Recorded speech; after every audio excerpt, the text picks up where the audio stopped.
కోంపల్లిలో మాజీ శాసనసభ్యులు రాష్ట్ర సీనియర్ నాయకుడు మైనంపల్లి హనుమంతరావు నివాసానికి నూతనంగా ఎన్నికైన తెలంగాణ టీపీసీసీ అధ్యక్షుడు మహేష్ కుమార్ గౌడ్ రావడంతో వారిని హృదయపూర్వకంగా సన్మానించిన శివంపేట మండల పీఎస్సీహెచ్ చైర్మన్ చింతల వెంకటరామరెడ్డి.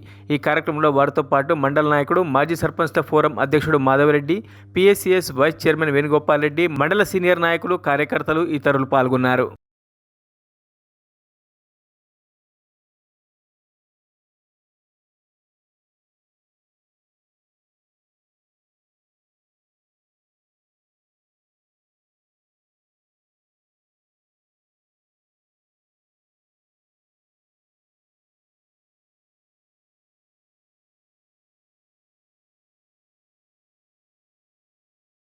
మరిన్ని అప్డేట్స్ కోసం మా ఛానల్ని సబ్స్క్రైబ్ చేయండి.